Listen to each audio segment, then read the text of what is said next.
বিসমিল্লাহ, আলহামদুলিল্লাহ, ওয়াসসালাতু ওয়াসসালামু আলা রাসূলিল্লাহ। আজকে আমরা ইনশাআল্লাহ 31 নম্বর পৃষ্ঠা এবং 32 নম্বর পৃষ্ঠা রিভিশন করব। তো এই দুই পৃষ্ঠার মধ্যে শব্দের আয়াতের শেষে ওয়াকফ করার নিয়ম আলোচনা করা হয়েছে এবং কোন জায়গায় 3 আলিফ লম্বা হয়, কোন জায়গায় 4 আলিফ লম্বা হয়, কোন জায়গায় 1 আলিফ লম্বা হয়, এগুলো আলোচনা করা হয়েছে। তো প্রথমে আমরা 31 নম্বর পৃষ্ঠায় ওয়াকফের বিবরণগুলো পড়ব। প্রথম কথা হলো ওয়াকফ কাকে বলে। ওয়াকফ কাকে বলে? ওয়াকফ অর্থ হলো থেমে যাওয়া। ওয়াকফ অর্থ থেমে যাওয়া। কোরআন তেলাওয়াত করতেছেন, শ্বাস শেষ হয়ে গেছে, এক জায়গায় থামতে হবে, আপনি থেমে গেলেন, এই যে আপনি থামছেন, এটা ওয়াকফ। এখন এর জন্য নির্দিষ্ট নীতিমালা আছে, যে কোনোভাবে থামলেই হবে না, নির্দিষ্ট নীতিমালা আছে। প্রথম কথা হলো ওয়াকফ করতে হবে শব্দের শেষে। শব্দের শেষে, শব্দের মাঝখানে ওয়াকফ করা যাবে না। মনে করেন আলহামদুলিল্লাহি রাব্বিল আলামিন আর রহমানির রহিম বলে আপনি থেমে গেলেন, হয় না। তার মানে এই পুরো লেটারগুলো মিনিংলেস হয়ে গেল। কিন্তু যখন আপনি বলেন আর রহমানির রহিম, তাহলে আর রহমান এরও একটা মিনিং আছে, আর রহিম এরও একটা মিনিং আছে। কিন্তু আর রহিম বলে যদি থেমে যান তাহলে মিনিংলেস হয়ে গেল। এবং এটা মানে কোরআনের আদবের খেলাফ। এইরকমভাবে যে কোনো জায়গায় থেমে যাওয়া, শব্দের মাঝখানে থেমে যাওয়া কি আদবের খেলাফ। এই জন্য এখানে থামা যাবে না, জায়েজ নেই। তো তার মানে ওয়াকফ করার জন্য বা থামার জন্য প্রথম মূলনীতিটা কি? শব্দের শেষে থামতে হবে। শব্দের শেষে থামতে হবে। এখন শব্দের শেষে যে আমরা থামবো, এই শব্দের শেষটা হইতে পারে আয়াতেরও শেষ অথবা আয়াতের মাঝখানে হইতে পারে। আচ্ছা, এই থামার ক্ষেত্রে 1 নম্বর মূলনীতি হলো যে যে জায়গায় গিয়ে থামবো, যে অক্ষরে, ওই অক্ষরটা সাকিন হবে। বলুন তো কি বলছি? শব্দের শেষে ওয়াকফ হইলে অক্ষরটি কি হয়? শেষ অক্ষরটি সাকিন হয়। শব্দের শেষে ওয়াকফ হইলে শেষ অক্ষরটি সাকিন হয়। বলুন তো কি বলছি? শব্দের শেষে ওয়াকফ হইলে শেষ অক্ষরটি সাকিন হয়। এখন আমরা এটা প্র্যাকটিস করার জন্য যাব 16 নম্বর পেজে। কত নম্বর পেজে?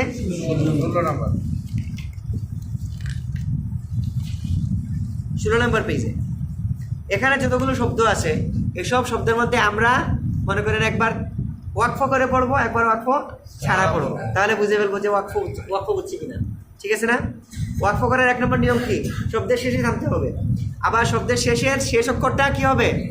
সাকিন হয়ে যাবে। এখন দেখেন, হামজার উচ্চারণ কি? হায়ের উচ্চারণ দালের উচ্চারণ দা। এখানে আমরা কিন্তু থামি নাই, ওয়াকফ করি নাই। তার মানে ওয়াকফ করতে হলে আপনার হায়ের মধ্যে করা যাবে? করা যাবে না। কার মধ্যে করতে হবে? দালের মধ্যে। এবং দালটা কি হয়ে যাবে? সাকিন হয়ে যাবে। তাহলে আমরা ওয়াকফ করা ছাড়া বলি একবার,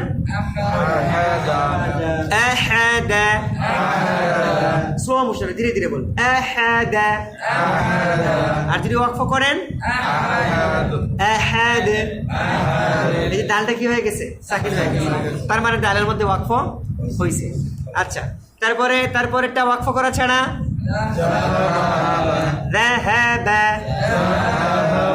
এবার ওয়াকফ করে কারণ বাটা কি হয়ে গেছে? সাকিন হয়ে গেছে। আবার কলকলাও হয়েছে। হ্যাঁ, কারণ বা সাকিন কি হয়? কলকলা হয়। কলকলা হরফ 5টি, কফ, ক, বা, জিম, দাল।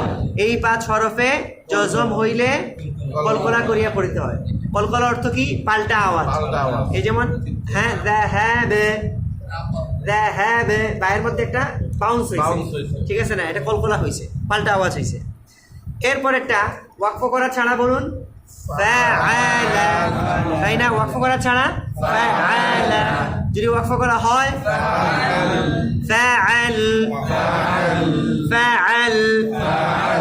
এই যে লামের মধ্যে আমরা কি করলাম? ওয়াকফ করছি, মানে লামকে সাকিন করে দিলাম। এখন লামে ওয়াকফ না করে মাঝখানে ওয়াকফ করা যাবে না। শব্দের মাঝখানে ওয়াকফ করা জায়েজ নেই। আচ্ছা, তারপরেরটা ওয়াকফ করা ছাড়া, হাসাদা। এবার ওয়াকফ করে বলুন, হাসাদ। ওকে, তারপরেরটা ওয়াকফ করা ছাড়া, এবার ওয়াকফ করুন, বালাউ। তারপরেরটা ওয়াকফ করা ছাড়া, এবার ওয়াকফ করে, খরজ, তারপরেরটা ওয়াকফ ছাড়া খলাক, খলাক, এবার ওয়াকফ করে খলাক, তারপরেরটা ওয়াকফ ছাড়া কাফার, তারপর এবার এটাকে ওয়াকফ করে কাফার। ওকে, এবার আসেন 4 নাম্বার লাইনে, 16 নাম্বার পেজ 4 নাম্বার লাইন, ঠিক আছে না? ওয়াকফ করা ছাড়া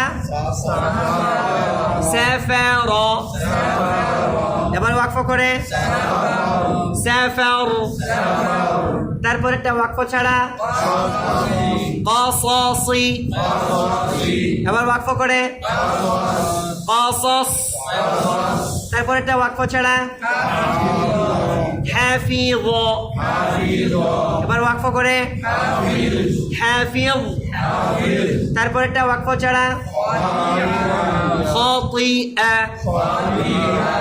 ইয়া না হামজা দিয়ে খাতিআ, খাতিআ, এবার ওয়াকফ করে খাতি, খাতি, তারপরেরটা ওয়াকফ ছাড়া এবার ওয়াকফ করে ইবিল, তারপরেরটা ওয়াকফ ছাড়া এবার ওয়াকফ করে আকিব। ওকে, এবার 4, 5, 6 নাম্বার লাইন, ঠিক আছে না? 6 নাম্বার লাইন ওয়াকফ করা ছাড়া রাদিয়া, রাদিয়া না, যদি বলেন রাদিয়া তাহলে দাল হয়ে গেছে, না দি না, দুই, একদম পুরা দাঁত, পুরা দাঁতের মানে সম্পূর্ণ দাঁত থেকে দুই, দুই, দুই। যদি বলেন শুধুমাত্র জিহ্বার অগ্রভাগ থেকে এই জায়গা থেকে বলেন তাহলে দি হয়ে যাবে ডাল, আর পুরো জিহ্বা দিয়ে বললে দুই, দেখছেন দুই, রাদিয়া। এবার ওয়াকফ করে না না না, চিন্তা করেন, চিন্তা করেন, ইয়েস লম্বা হবে। কেন লম্বা হবে? কারণ হ্যাঁ শব্দের শেষে কি কি বলে, শব্দের শেষ করতে কি ইয়া, আর আমাদের নিয়ম কি ওয়াকফ হইলে শেষের অক্ষর সাকিন হয়, তাহলে কি সাকিন হইল বলেন, কি সাকিন হইল? ইয়া সাকিন, এবং জেরের বাম পাশে ইয়া সাকিন মাদের হরফ, জেরের বাম পাশে ইয়া সাকিন, জেরের বাম পাশে জজমওয়ালা ইয়া কিসের হরফ?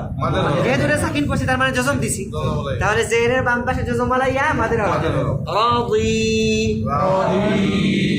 ওকে, তারপরে এটা ওয়াকফ ছাড়া ওয়াকফ করে আলিম, তারপরটা ওয়াকফ ছাড়া রা পাতলা হবে শারিবা, এবার ওয়াকফ করে শারিবা, শারিবা।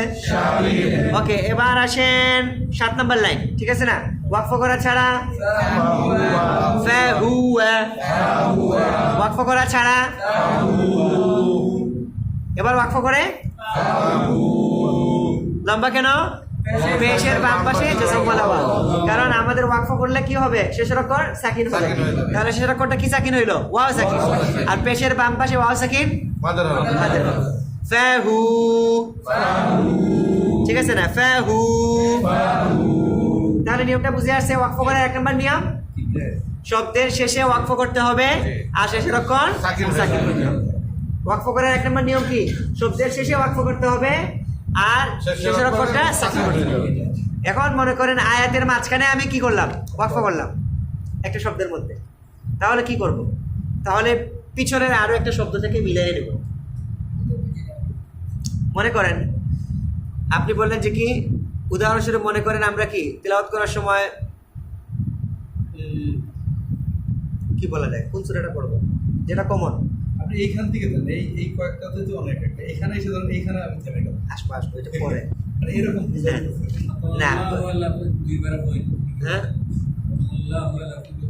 না এটা না, আমি আরেকটা বলি। মনে করেন এই যে মিলাদ তো হয় আমাদের মসজিদগুলোতে, ঠিক আছে না? মিলাদের মধ্যে কি পড়া? আলিফ লাম মিম যালিকাল কিতাবু লা রাইবা ফীহি হুদাল লিল মুত্তাকিন, ঠিক না? তারপরে আল্লাযীনা ইউমিনুনা বিল গায়বি ওয়া ইউকিমুনাস সালাতা ওয়া মিম্মা রাযাকনাহুম ইউনফিকুন। এতটুকু পারেন আপনারা সবাই? আপনারা শুনছেন তো এটা? এই যে আল্লাযীনা ইউমিনুনা বিল গায়ব, গাইব, ঠিক আছে না, ঠিক আছে না, এই জায়গায় কি থেমে গেলেন। অথবা আল্লাযীনা ইউমিনুনা বিল গাইবি ওয়া ইউকিমুন বলে আপনি কি করছেন, শ্বাস শেষ হয়ে গেছে, এই জায়গায় থেমে গেছেন, মুন বলে থেমে গেছেন। নুনের মধ্যে কি করছেন, থেমে গেছেন। এখন কি করবেন, পিছনের আয়াত থেকে মিলাই পিছনের শব্দ থেকে নিয়ে আসবেন, ওয়া ইউকিমুনাস সালাতা, একটা শব্দ পিছন থেকে কানেক্ট করতে হবে, এটা বুঝছেন না, এটা কেন দেখেন, এক শব্দ, হ্যাঁ মানে এক শব্দ বা দুই শব্দ পিছন থেকে নিয়ে আসতে হবে, ঠিক আছে না, তাহলে এটা কানেক্ট হয়ে যাবে। এটা কেন করবেন দেখেন, আল্লাযীনা যারা ইউকিমুনাস সালাতা, কি বলে, আল্লাযীনা ইউমিনুনা বিল গায়বি, যারা গায়েবের প্রতি ঈমান এনেছে, ওয়া ইউকিমুন বলে আপনি থেমে গেলেন, ওয়া ইউকিমুন এবং যারা কায়েম করেছে, হোয়াট কায়েম করেছে, হোয়াট কি কায়েম করেছে, ওয়া ইউকিমুনাস সালাতা, নামাজ কায়েম করেছে, ঠিক আছে না। এখন আপনি ওয়া ইউকিমুন বলে থেমে গেছিলেন, তারপরে আস-সালাতা ওয়া মিম্মা রাযাকনাহুম ইউনফিকুন বললেন। আস-সালাত অর্থ কি, নামাজ, ওয়া মিম্মা রাযাকনাহুম ইউনফিকুন, এবং তারা আল্লাহ আমি তাদেরকে যা দান করছি তাদেরকে খরচ করে। কিন্তু নামাজটা কি, হোয়াট হ্যাপেন টু দ্য সালাহ, নামাজের কি হয়েছে, কায়েম তো আপনি বলেন নাই, আপনি তো বলেন না, ওই কি মুনা বলেন নাই। যদি আপনি এটাকে কানেক্ট না করেন তাহলে তো কায়েম আপনি বলেন, তখন as-সালাত আর মিনিং আসবে না। as-সালাত আর মিনিং আসবে কখন, তখন আপনি বলছেন ওই কি মুন, এই জন্য আপনি ওই কি মুন বলে শ্বাস শেষ হয়ে যেতে পারে, স্বাভাবিক, শ্বাস শেষ হয়ে গেছে, থেমে গেছে, থামছেন, কোনো দোষ নেই, কিন্তু মিলাই নিতে হবে। ويقيمون الصلاة ومما رزقهم, হ্যাঁ কি সেম থাকে, হ্যাঁ না, আপনি মিলাইলে অটোমেটিক কি হয়ে যাবে, অর্থটা মানে 80% মানে 70 থেকে 80% অর্থ মিলে যাবে যদি আপনি পিছন থেকে আপনি কারেক্ট না। কিন্তু এখানে আরেকটা ব্যাপার আছে, মনে করেন আপনি করলেন কি, আল্লাযীনা ইউমিনুনা বিল গায়ব বলে থেমে গেছে, ঠিক আছে না, তারপরে আপনি মিলাইলেন কোথা থেকে, বিল গায়বি ওয়া ইউকিমুনাস সালাত। তো বিল গায়বটা আসলে হলো ইউমিনুনার সাথে কি কানেক্টেড, আল্লাযীনা ইউমিনুনা বিল গায়ব যারা ঈমান আনে গায়েবের প্রতি, ওয়া ইউকিমুনাস সালাত এবং যারা নামাজ কায়েম করে। তো বিল গায়ব থেকে মিলাইলে হয় কি, মানে বিল গায়বটা আসলে কার সাথে কানেক্টেড, ইউমিনুনার সাথে, ঠিক আছে, এটাকে আপনার ইউকিমুর সাথে মিলানোর দরকার নেই, বুঝছেন না। এই জন্য থামার ক্ষেত্রে, এই জন্য আল্লাহ রাসূল সাল্লাল্লাহু আলাইহি ওয়াসাল্লাম ইবনে আব্বাস রাদিয়াল্লাহু তাআলা আনহুকে জিজ্ঞাসা করা হয়েছিল, মা হুয়া তাজউইদ, উনি বলছেন আত-তাজউইদ হুয়া না সরি মা হুয়া তারতিল, আল্লাহ বলছেন ওয়ারাতিলুল কুরআন তারতিলা, তোমরা তারতিলের সাথে কোরআন পড়ো। তো তাকে জিজ্ঞাসা করা হলো মা হুয়া তারতিল, তিনি কিন্তু সাহাবাদের মধ্যে সবচেয়ে বড় মুফাসসির ছিলেন, সাহাবাদের মধ্যে মানে এক একজনের এক্সপার্টিস ছিল আর কি। মনে করেন আব্দুল্লাহ ইবনে মাসউদ, তার এক্সপার্টিস ছিল ফিকহের উপরে, আপনার আয়েশা রাদিয়াল্লাহু তাআলা আনহা উনি ছিলেন হাদিসের উপরে, আল্লাহ রাসূল সাল্লাল্লাহু আলাইহি ওয়াসাল্লামের সুন্নাহ, কারণ উনি আল্লাহ রাসূলের সাথে একই করে ঘুমাইছেন, থাকছেন, সবচেয়ে বেশি দেখছেন আল্লাহ রাসূলকে, এবং কোনটা সুন্নাহ এটা উনি সবচেয়ে বেশি অবলোকন করছেন। স্ত্রী এরকম সবচেয়ে বেশি হাদিস বর্ণনা করছেন আবু হুরায়রা রাদিয়াল্লাহু তাআলা, তার চেয়ে অনেক বেশি হাদিস বর্ণনা করছেন। অনুরূপভাবে হযরত হুযায়ফা রাদিয়াল্লাহু তাআলা আনহু, আল্লাহ রাসূল সাল্লাল্লাহু আলাইহি ওয়াসাল্লামের গোপন রহস্যগুলো উনি জানতেন, কিয়ামতের আগ মুহূর্তে কি কি ঘটবে, অনেক ভবিষ্যৎবাণী আল্লাহ রাসূল তাকে বলছিলেন, মুনাফিকদের লিস্টটি তার কাছে ধরাই দিয়েছিলেন, কারণ রাসূলের গোপন রহস্যের ছিলেন কে, আপনার হুযায়ফা রাদিয়াল্লাহু তাআলা। তো এরকমভাবে এক এক সাহাবীর মানে এক একটা এক্সপার্টিস ছিল। আব্দুল্লাহ ইবনে কি বলে এই আব্দুল্লাহ ইবনে আব্বাস রাদিয়াল্লাহু তাআলা আনহু, উনার এক্সপার্টিস ছিল কি, কোরআনের তাফসীর, কোরআনের ব্যাখ্যা করতেন উনি, এবং আল্লাহ রাসূলকে ব্যাখ্যা শিখিয়ে গেছিলেন। তো যার উনাকে জিজ্ঞাসা মা হুয়া তারতিল, তারতিল কাকে বলে, উনি বলছেন তারতিল হুয়া তাজউইদুল হুরুফ ওয়া মারিফাতুল উকুফ, তারতিল হলো প্রত্যেকটা অক্ষরকে পারফেক্টলি উচ্চারণ করা এবং কোন জায়গায় থামা যাবে কোন জায়গায় থামা যাবে না এটা মেনটেন করে তিলাওয়াত করা। কারণ এই যে থামার মধ্যে কি হয়ে যায়, মিনিং চেঞ্জ হয়ে যায়, অর্থ পরিবর্তন হয়ে যায়, এটা খুব ভালোভাবে খেয়াল করা। দেখেন এটা আল্লাহ রাসূল বলছেন কাকে, এক সাহাবীকে, আবার ওই সাহাবী কি নেটিভ আরবিয়ান, আরবি বংশোদ্ভূত এবং সাহাবী, তাকে বলতেছেন কোন জায়গায় থামতে হবে কোন জায়গায় থামা যাবে না, এটা বার করে খেয়াল করে পড়বা, এটা হলো তারতিল। তার মানে সাহাবাদের মধ্যেও কি হইতো, মানে থামার মধ্যে উল্টাপাল্টা হয়ে যেত, এবং আল্লাহ রাসূল বুঝতে পারছিলেন এটা ঘটবে সামনে, এই জন্য তাকে কি করে দিয়েছেন, এটা ক্লিয়ার করে বলে দিয়েছেন এবং তাকে সতর্ক করছেন। আজ পর্যন্ত আরবরা এটার মধ্যে ভুল করে, আপনারা মানে বিচলিত হওয়ার কিছু নয়, হ্যাঁ আমরা আরবি জানি না কিভাবে কোন জায়গায় থামবো, না বিচলিত, এটা ভুল হয়ে যেতে পারে। এই যে সতর্ক হয়ে, এমনকি এখন আরো আধুনিক হয়েছে, এখন আপনার কালার কোডেড কোরআনের মধ্যে কোন জায়গায় থামা যাবে কোন জায়গায় থামা যাবে না এটা নির্দেশ করে দেওয়া আছে। এখানে থামবেন না, ওখানে গিয়ে থামবেন, বুঝছেন না? মানে এখানের মধ্যে আপনার এই মনে করেন রেড কালার, তারপরে পিঙ্ক কালার, এই জন্য এরকম বিভিন্ন সিগন্যাল হ্যাঁ মানে ইয়ে দেওয়া সিগন্যাল দেওয়া আছে, ট্রাফিকের মধ্যে সিগন্যাল দেওয়া আছে, এখানে থামবেন না ওখানে থামবেন, কোথায় লম্বা হবে, Right. কোথায় দেয়া হবে, থামলে যে। আচ্ছা এখন আমরা আমাদের 31 নম্বর পেজে চলে আসি। তাহলে এটা ছিল 1 নম্বর নিয়ম, কি শব্দের শেষে থামতে হবে, শেষ অক্ষরকে সাকিন করতে হবে। করতে হবে। যেখানে থামবো তার এক শব্দ পিছন থেকে মিলাই নেব, মিলাই নেব। তার এক শব্দ পিছন থেকে কি করবো মিলাই নেব। মিলাই নেব। এবার আসেন 2 নম্বর নিয়ম, দেখেন তো 2 লেখা আছে কিনা 31 নম্বর পেজ, জি জি লেখা আছে 2, 31 নম্বর পেজ সবার উপরে, জি 31 নম্বর পেজ সবার উপরে। হ্যাঁ কি লেখা আছে? 2 জবরে ওয়াকফ হইলে, 1 জবর বাদ দিয়া, এক আলিফ টানিয়া পড়িতে হয়। 2 জবরে ওয়াকফ হইলে, 1 জবর বাদ দিয়ে, এক আলিফ টানিয়া পড়িতে হয়। 2 জবরে ওয়াকফ হইলে, 1 জবর বাদ দিয়ে, এক আলিফ টানিয়া পড়িতে হয়। এখন আসেন আমরা যেখানে ওয়াকফ করব, এতক্ষণ যা করলাম ওয়াকফ, শেষ অক্ষর কি করে দিলাম? সাকিন করে দিলাম। সাকিন করে দিলাম। এখন বলতেছেন যে যখন আমরা শেষ অক্ষরে ওয়াকফ করব, দেখলাম ওই শব্দই শেষ অক্ষরের মধ্যে কি আছে? 2টা দুটো জবর আছে। জবর আছে। শেষ অক্ষরে কি আছে? 2টা জবর জবর আছে। তাহলে আপনি শেষ অক্ষর সাকিন করবেন না, কি করবেন? এক জবরকে জবর বাদ বাদ দিবেন, দিতে হবে। এক জবরকে বাদ দিয়ে দিতে হবে, তারপরে এক আলিফ লম্বা করে পড়তে লম্বা হবে। করে পড়তে হবে। ঠিক আছে না? তাহলে প্রথম শব্দটা আমরা ওয়াকফ করা ছাড়া পড়ি তো দেখি। না না না, ওয়াকফ করা ছাড়া, ওয়াকফ ছাড়া।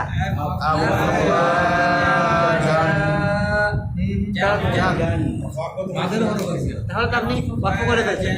2 জবরে ওয়াকফ হইলে 1 জবর বাদ দিয়ে এক আলিফ টানিয়ে পড়ে, মানে এক আলিফ লম্বা করে পড়তে ওয়াকফ করে ফেলছে। ওয়াকফ করা ছাড়া বলেন জান, আফওয়াজান বলেন, আবার বলুন, এবার ওয়াকফ করে বলুন। তারপরেরটা ওয়াকফ করা ছাড়া, রহিমান, এবার ওয়াকফ করে বলুন। তারপরেরটা ওয়াকফ করা ছাড়া বলুন, হুদান, এবার ওয়াকফ করে বলুন। তারপরেরটা ওয়াকফ করা ছাড়া বলুন, মুসাম্মান, এবার ওয়াকফ করে বলুন। এই তো ঠিক আছে না? এবার বের করুন 18 নম্বর পেজ, 18 নম্বর পেজ। হ্যাঁ প্রথম লাইনের প্রথম শব্দটা ওয়াকফ করা ছাড়া বলুন, আহাদান, এবার ওয়াকফ করে লম্বা কেন? 2 জবরে ওয়াকফ হইলে, 1 জবর বাদ দিয়ে, এক আলিফ টানিয়া পড়িতে হয়। তারপরেরটা ওয়াকফ করা ছাড়া, এবার ওয়াকফ করে লম্বা কেন? 2 জবরে ওয়াকফ হইলে, 1 জবর বাদ দিয়ে, এক আলিফ টানিয়া পড়িতে হয়। তারপরেরটা ওয়াকফ করা ছাড়া, হারাসান, হারাসান, এবার ওয়াকফ করে। তারপরেরটা ওয়াকফ করা ছাড়া, ওয়াসাতান, এবার ওয়াকফ করে। তারপরেরটা ওয়াকফ করা ছাড়া, এবার ওয়াকফ করে লম্বা কেন? 2 জবরে ওয়াকফ হইলে, 1 জবর বাদ দিয়ে, এক আলিফ টানিয়া পড়িতে হয়। তারপরেরটা, এরপরে লাইন আমালান, এবার ওয়াকফ করে। ইয়েস, তারপরেরটা ওয়াকফ করা ছাড়া, নাফারুন, এবার ওয়াকফ করে। লম্বা কেন? এখানে তো দুই জবরে ওয়াকফ হয় নাই, তাহলে তো লম্বা হবে না। দুই জবরে ওয়াকফ হইলে এক জবর বাদ দিয়ে কালিফ লম্বা করে পড়ো, কিন্তু এখানে দুই পেশে ওয়াকফ হয়েছে, তার মানে শেষের অক্ষর কি হয়ে যাবে? ওই 1 নম্বর নিয়ম, ওয়াকফ করার 1 নম্বর নিয়ম। শব্দের শেষে কি বলে? শব্দের শেষে ওয়াকফ হইলে শেষ অক্ষর সাকিন হয়, এখানে সাকিন। যদি দুই জবর হয় তাহলে ব্যতিক্রম, এক জবর বাদ দিয়ে কালিফ টানিয়ে পড়বে, কিন্তু যদি দুই পেশ হয় সাকিন হয়ে যাবে। দুই জের হয় এক জের হয় এক জবর হয় এক পেশ হয় সব সাকিন। শুধুমাত্র দুই জবর হইলে এক জবর বাদ দিয়ে কালিফ টানিয়ে পড়বে, তাহলে সব ক্ষেত্রে কি সাকিন। ওকে, তাহলে আবার এটাকে 2 নম্বর ওয়ার্ডকে ওয়াকফ করা ছাড়া বলুন। এবার ওয়াকফ করে, তারপর এটা ওয়াকফ করা ছাড়া দুবুরিন। এবার ওয়াকফ করে দুবুর, তারপর এটা ওয়াকফ করা ছাড়া আমালিন। এবার ওয়াকফ করে আমাল, তারপর এটা ওয়াকফ ছাড়া। এবার ওয়াকফ করে বাশার। হ্যাঁ, তারপরে 5 নম্বর লাইন। 5 নম্বর লাইন। হ্যাঁ, ওয়াকফ করা ছাড়া। এবার ওয়াকফ করে, তারপর এটা ওয়াকফ করা ছাড়া। এবার ওয়াকফ করে ইওয়াজ, তারপর এটা ওয়াকফ ছাড়া ওয়াজাবান। এবার ওয়াকফ করে ওয়াজাবা, তারপর এটা ওয়াকফ ছাড়া আদাদান। এবার ওয়াকফ করে আদাদা, তারপর এটা ওয়াকফ ছাড়া সাদাকিন। এবার ওয়াকফ করে সাদাক। ঠিক আছে না? 2 নম্বর নিয়ম। তাহলে 1 নম্বর নিয়মটা বলুন। শব্দের শেষে ওয়াকফ করতে হবে, শেষের অক্ষরটা কি হবে? সাকিন হবে। হ্যাঁ, আর যদি ওয়াকফ করা হয় তাহলে পিছনের এক শব্দ থেকে মিলিয়ে নিতে হবে। 2 নম্বর নিয়ম, 2 জবরে ওয়াকফ হইলে এক জবর বাদ দিয়ে পড়তে হবে। এবার আসেন 3 নম্বর নিয়ম। কয় নম্বর নিয়ম? এখন ওয়াকফ করতে গিয়ে দেখলাম আমরা 31 নম্বর পেজ, 31 নম্বর পেজ, 3 নম্বর নিয়ম। এবার ওয়াকফ করতে গিয়ে দেখলাম একটা গুলতা আছে। গুলতা কাকে বলে? তা 2 ধরনের। তা কয় ধরনের? আমার দিকে দেখেন, তা কয় ধরনের? 2 ধরনের। একেবারে লম্বা করে একটা টান দেয়া, উপরে 2টা নক্তা, এটাকে বলা হয় ফ্ল্যাট তা, লম্বা তা। ঠিক আছে না? তা উন্মাফতুহা বলা হয় এটাকে আরবিতে। মানে এমন তা যে তা কি খোলা নৌকার মতো, নৌকা তা। ঠিক আছে না? নৌকার মতো তা। আরেকটা তা হলো তা উন্মারবুত, গুলতা। কি তা? এরকম করে হায়ের মতো থাকে, উপরে 2টা নক্তা থাকে। যদি ওয়াকফ করার সময় এরকম শব্দ পাওয়া যায় যে শব্দের শেষে এরকম গুলতা আছে, তখন একটা রুলস। কি রুলস? দেখেন, গুলতায় ওয়াকফ হইলে তাকে হা সাকিন করিয়া পড়িতে হয়। গুলতায় ওয়াকফ হইলে তাকে হা সাকিন করিয়া পড়িতে হয়। গুলতায় ওয়াকফ হইলে তাকে হা সাকিন করিয়া পড়িতে হয়। গুলতায় ওয়াকফ হইলে তাকে হা সাকিন করিয়া পড়িতে হয়। এখন দেখেন, গুলতায় যদি ওয়াকফ হয় তাহলে এই তাটা কি হয়ে যাবে? হা হয়ে যাবে। আবার হাটা কি হবে? সাকিন হবে। ঠিক আছে না? এখন দেখেন তো, হা, এই শব্দটাকে, প্রথম শব্দটাকে আমরা ওয়াকফ করা ছাড়া পড়বো। ঠিক আছে না? ওয়াকফ করা ছাড়া।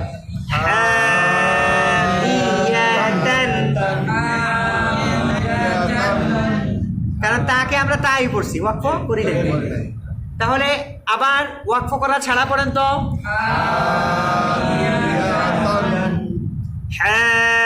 হামিয়াতান। এবার ওয়াকফ করে বলুন হামিয়া।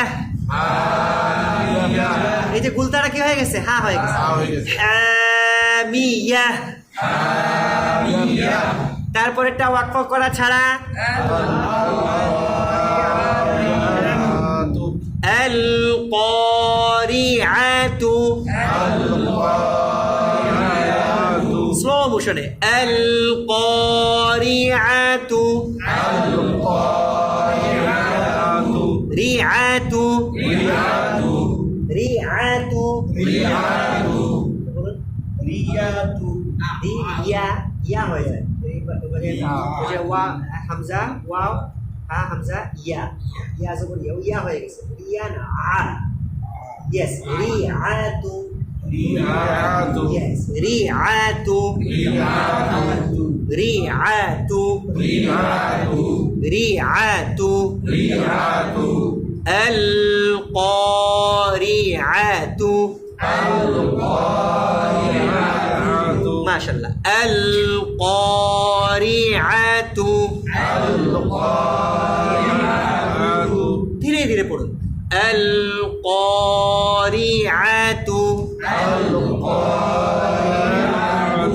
এবার ওয়াকফ করে পড়ুন আল ক্বারিআহ, আল ক্বারিআহ। ওকে, তারপরে মিম কে কাকে ধরবে? লামকে। পড়ুন তো এটাকে ওয়াকফ করা ছাড়া মাল ক্বারিআতু। এবার ওয়াকফ করে মাল ক্বারিআহ, রিআহ। তারপর ওয়াকফ করা ছাড়া না লাম, হ্যাঁ লামের উপর না, লামের উপর যেহেতু খাড়া জবর দিয়ে দিছে লা বলছেন, তাহলে ওয়াও তো খালি হয়ে গেল। সুতরাং ওয়াওটা পড়া হবে না, সাইলেন্ট থাকবে। হ্যাঁ, ওয়াওটা পড়ায় আসবে না। তাহলে লামের উপরে কি? লামের উপরে, কারণ আপনি যদি হ্যাঁ লামের উপরে যদি খাড়া জবর দিয়ে দেন তাহলে তো মানে খাড়া জবর একবার ইউজ হয়ে গেছে লামের সাথে, তাহলে আবার ওয়াওয়ের সাথে কিভাবে করবেন? হ্যাঁ ওয়াস, ইয়েস, ওয়াস সালাতু। এবার ওয়াকফ করে ওয়াস সালাহ। ঠিক আছে না? তাহলে এক নম্বর নিয়ম কি? শব্দের শেষে ওয়াকফ করতে হবে, শেষের অক্ষরকে সাকিন করতে হবে, সাকিন করে পড়ার পর পিছনের এক শব্দ থেকে মিলে আনতে হবে। দুই নম্বর নিয়ম হলো দুই জবরে ওয়াকফ হইলে এক জবর বাদ দিয়ে এক আলিফ টানিয়ে পড়তে হবে। তিন নম্বর নিয়ম হলো উল্টায় ওয়াকফ হইলে তাকে হা সাকিন করে পড়তে হবে। এবার আসেন 4 নম্বর নিয়ম ওয়াকফের। যদি লিনের হরফের বামের হরফে ওয়াকফ হয় তাহলে এক আলিফ টানিয়ে পড়তে হবে, এটাকে মাদ্দে লিন বলে। এখন আসি লিনের হরফ কাকে বলে, ঠিক আছে না? প্রথমে আমরা চিনতে হবে লিনের হরফ কাকে বলে। লিনের হরফ চিনার জন্য আপনাদের সবাইকে আমরা দাওয়াত দেব, আপনারা আসেন পেজ নাম্বার 23।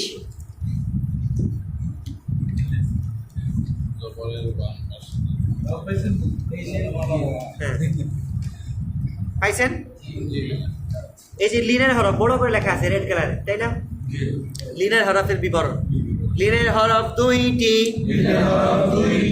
জবরের বাম পাশে জজমওয়ালা ওয়াও লিনের হরফ।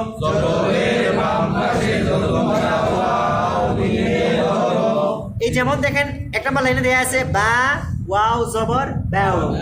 এই যে বায়ের উপরে জবর, জবরের বাম পাশে জজমওয়ালা ওয়াও, পাইছেন? হ্যাঁ, এই যে বায়ের উপরে জবর, জবরের বাম পাশে জজমওয়ালা ওয়াও, বাউ। এটা কিসের হরফ? এটা কিসের হরফ? তাহলে এটাকে আমরা 5 বার বলি। জবরের বাম পাশে জজম ওয়ালা ওয়াও লিনের হরফ যেমন বা ওয়াও জবর বাউ, যেমন যেমন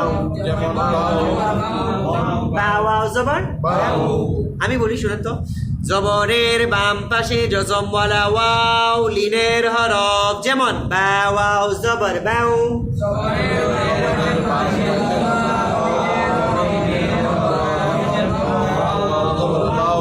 পাঁচবার জবরের বাম পাশে জজম ওয়ালা ওয়াও লিনের হরফ যেমন বা ওয়াও জবর বাউ। দেখে দেখে বলুন। হ্যাঁ, এটা হ্যাঁ হ্যাঁ। জবরের বাম পাশে জজম ওয়ালা ওয়াও লিনের হরফ যেমন বা ওয়াও জবর বাউ। জবরের বাম পাশে জজম ওয়ালা ওয়াও লিনের হরফ যেমন বা ওয়াও জবর বাউ। জবরের বাম পাশে জজম ওয়ালা ওয়াও লিনের হরফ যেমন বা ওয়াও জবর বাউ। এটা পাইলাম একটা লিনের হরফ। আরো একটা লিনের হরফ আছে 2 নম্বর লাইনে। জবরের বাম পাশে জজম ওয়ালা ইয়া লিনের হরফ যেমন বা ইয়া জবর বাই। পাইছেন? বা ইয়া জবর বাই। বলুন তো 5 বার। জবরের বাম পাশে জজম ওয়ালা ইয়া লিনের হরফ যেমন বা ইয়া জবর বাই। জবরের বাম পাশে জজম ওয়ালা ইয়া লিনের হরফ যেমন বা ইয়া জবর বাই। জবরের বাম পাশে জজম ওয়ালা ইয়া লিনের হরফ যেমন বা ইয়া জবর বাই। জবরের বাম পাশে জজম ওয়ালা ইয়া লিনের হরফ যেমন বা ইয়া জবর বাই। জবরের বাম পাশে জজম ওয়ালা ইয়া লিনের হরফ যেমন বা ইয়া জবর বাই। ঠিক আছে না? এই তাহলে এটা কিসের হরফ? লিনের হরফ। লিনের হরফ হইলে নরম করিয়া পড়তে হয়, মাদ হবে না, লম্বা হবে না। যেমন বা আলিফ জবর বা, বা ইয়াজেদ বি, বা ওয়াও পেশ বু, এগুলো মাদের হরফ, লম্বা হয়। কিন্তু বা ইয়া জবর বাই, এরকম না বাই না, বাই নরম করে। বা ওয়াও জবর বাউ, বাউ এরকম না বাউ, এরকম মানে শক্ত করা যাবে না। বাই শক্ত করা যাবে না, বাই। That's it, by. এখন আসেন এরকম যদি লিনের হরফ হয় শব্দের শেষে, দেখেন কি লেখা আছে। লিনের হরফের বলে লিনের হরফের বামের হরফে ওয়াকফ হইলে এক আলিফ টানিয়া পড়িতে হয়। 31 নম্বর পেজ। লিনের হরফের বামের হরফে ওয়াকফ হইলে এক আলিফ টানিয়া পড়িতে হয়। লিনের হরফের বামের হরফে ওয়াকফ হইলে এক আলিফ টানিয়া পড়িতে হয়। লিনের হরফের বামের হরফে ওয়াকফ হইলে এক আলিফ টানিয়া পড়িতে হয়। তাহলে এখন দেখেন ওয়াও সাদ জবর ওয়াও, তারপর সাদ ইয়া জবর সাই, কিসের হরফ? সাদের উপরে কি জবর, জবরের বাম পাশে জজম ওয়ালা ইয়া, কিসের হরফ? এই লিনের হরফের বামের হরফটা কি? ফা। এই ফায়ের মধ্যে ওয়াকফ হয়েছে, সুতরাং এই সাদ ইয়া জবর এটা একালিফ মাদ হয়ে যাবে। সাইফ ওয়াস-সাইফ। ওকে, এখানে আমরা কি করলাম? লিনটা মাদ হয়ে যাবে। হ্যাঁ, লিনটা কি হয়? লিনের হরফটা মাদ হয়ে যাবে এবং এই মাদটাকেই বলা হয় মাদ্দে লিন। এটা কি বলা হয়? মাদ্দে লিন বলা হয়। এই নামে একটা মাদি আছে, মাদ্দে লিন, ঠিক আছে না? লিনের হরফের বামের হরফে ওয়াকফ হইলে মাদ্দে লিন, ঠিক আছে না? আচ্ছা, এখন ব্যাপারটা হলো, এখানে তো যদি ওয়াকফ হয়, লিনের হরফে বামের হরফে ওয়াকফ হইলে একালিক মাদ, যদি ওয়াকফ না হয় মাদ হবে না। তাহলে ওয়াকফ করা ছাড়া বলেন না, লম্ব হয়ে গেল, মাদ হয়ে গেল। ওয়াসসাইফি, মাদ হইছে, লম্ব হয় নাই। ওয়াসসাইফি, এবার ওয়াকফ করে বলুন, আরো লম্বা। ওয়াসসাইফ, আর ওয়াকফ করা ছাড়া ওয়াসসাইফি, ওয়াকফ করে, তারপরেরটা ওয়াকফ করা ছাড়া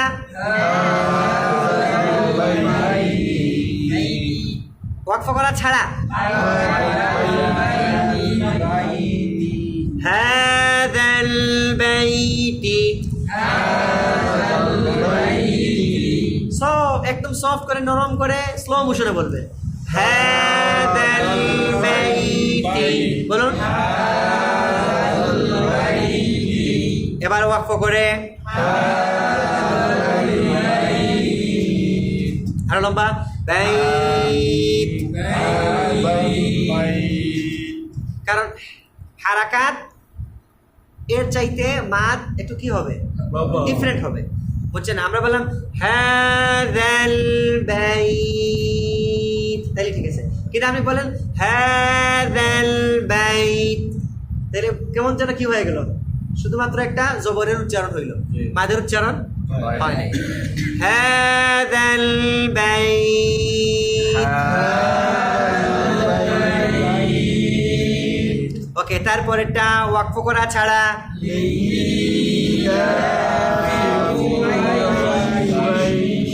শিন, লিইলাফি কুরাইশিন,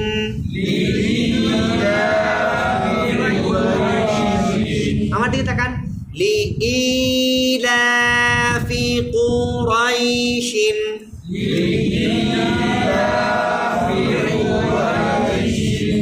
একটা লেটার বলবেন, একটা আঙ্গুল নাড়াবেন, তাহলে দেখবেন আপনার সবগুলো সাইজ সেম হয়ে গেছে। লিইলাফি কুরাইশিন,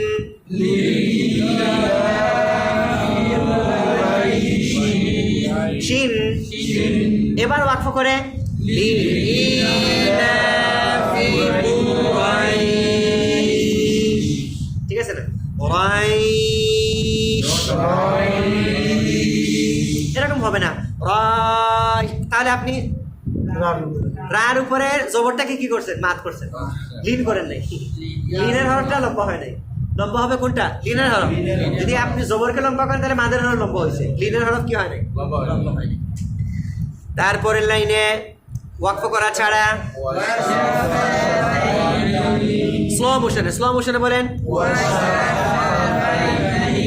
ওয়াশাফাতাইনি, ওয়াশাফাতাইনি, এবার ওয়াকফ করে বলেন,